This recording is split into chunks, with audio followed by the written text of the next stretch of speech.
I want to listen to an event that happened on Thanksgiving, and it's involving a bus driver that had a car crash into them and take off. And now let's listen. Let's listen. There's three clips here. Let's listen to them sequentially, starting with this one. 1936, Kitchen MLK inbound. 1936, I got your police emergency. What's going on? Officer been involved. Vehicle ran a red light going northbound on Grand. I was going westbound on Cooch. I was unable to avoid the collision. I'm in the middle of the intersection. He's spun out. Anybody needing medical? Negative. All right, we'll get police and supervisor en route.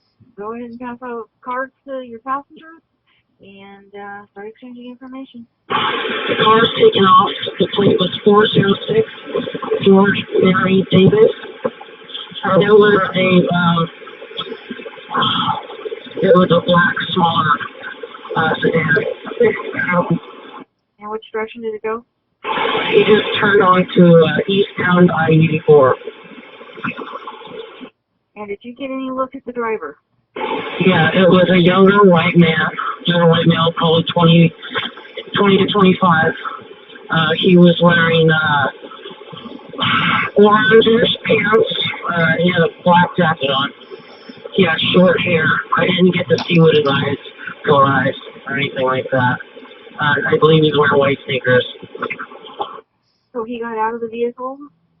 He got out of the vehicle, said, I had a green light, didn't I? And I said, no, sir, you didn't. And he said, I'm pretty sure I had the green light. And I said, well, as I was going through the intersection after the collision, sorry guys, I looked up, I had the green light still. And he's like, that's when he started cussing. He said the F word a few times, got all this, and then that's when he took off.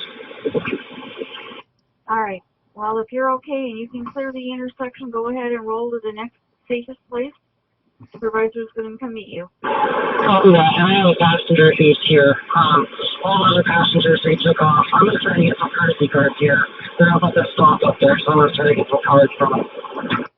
Okay. Well, as you can see, his adrenaline is pumping, and he's quite excited, as anybody would be. I mean, the car smashed into the bus and then spun out. Okay. Now, I've never had that experience while I drove transit for 20 years. Never had anything like that happen. But the few things that ever did happen to me, they get your blood pumping, and I can't even imagine what it's like to end up in that situation. So that's clip one. Now let's go to clip two, and we'll listen. 1936. I am on Kitchen MLK. You hear him breathing heavy. He's breathing heavy. 1936. Go ahead. I'm just letting you know, the accident actually occurred on Grand and MLK. I am now parked on Cooch and MLK at the stop. I was just waiting for my cab because I was so shaken. So just put in the notes that happened on Cooch. Cooch and Grand. See, now he tells him he's shaking. He says right out, I'm shaking. Cooch and MLK, like I said. No, I'm aware of that. I saw where you were. No worries. I have police and the supervisor headed your direction. Just like your passengers know, there's a 12 coming up, or a 20 coming up behind us. They need to get across the bridge. In the meantime, just hang tight. We'll get you some help. How are you doing? I'm doing well. I'm really shaken now. I'm weak in the knees, but as you can... He's weak in the knees. He just said he's weak in the knees. As you can see, that's what happens when you get in Baxter. Let's go. Absolutely. No, I completely understand. I just want to make sure that you're all right. Okay.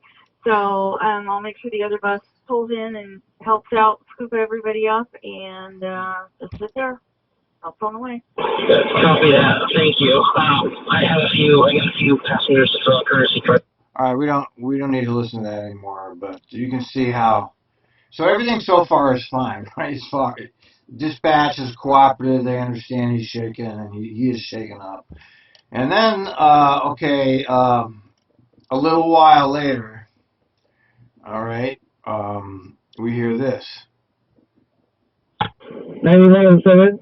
Oh wait, 9107. okay. Yeah, I believe it's a little shaky. He needs some extra brain, so I'm gonna let him get into nocturnal, and when you're ready, when he's ready, he send you ready for service.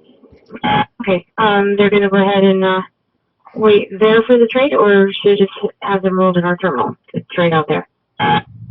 If 701 is not running out yet, just stay there and you get the bus rate over there. If 701 is already on the way, well, we can wait. Okay, I think they're still there at North Terminal. I'll go ahead and let them know. And we'll meet up there at North Terminal. Thank you. All right, so they're gonna keep this guy in service. Okay, you hear how he was breathing heavily, and to the white shirt, it's like, oh well, just another day. And now here's the last clip that we're gonna listen to, and then I'm gonna comment. 1936, North Terminal. 1936. How can I help you? I was just told you guys were trying to get a hold of me. Did you get a bus trade? Are you ready to roll? I did. I did my bus trade, but I was just taking a little relief break. I'm shaky from the accident, so let me get all situated here, get the bus up and ready, and then I'll send you guys ready for service. Okay. Well, you can take about 10 more minutes is all you can take, and that's if you need more than that, you'll have to mark off. Like I said, let me get the bus started, and I'll send you guys ready for service. I didn't say mark off. And I didn't say you did. I said you could take about another 10 minutes, or you will have to mark off. Thank you. 1607. Okay, and then she'd been perfectly reasonable with him all the way until now, and now she's like, you get 10 more minutes, or you have to use your sick time. Now, this is what people like Henry Beasley and others have been talking about. This is the kind of inhumane treatment that is institutionalized into the Trimet. This is an institutional procedure here. Instead of saying you're now marked off for the rest of the day with pay, which is what should happen if the union and the company gave a shit about drivers. No, they don't do that. If you want to take off, you have to take that time off on your sick time. And if you know anything about Trimet, you know they have these weird time loss rules where even if you have 400 hours of sick time like I did, I actually got a letter threatening to fire me because I took too many hours off in one particular year. So this is the kind of shit that Trimet drivers have to deal with, and this is important for all you new drivers to understand this. This company doesn't give a fuck about you, and that union is not doing its job. When you're confronted with this situation, you have to take care of yourself. I mean, it's despicable that this is the kind of working conditions that drivers have to put up with.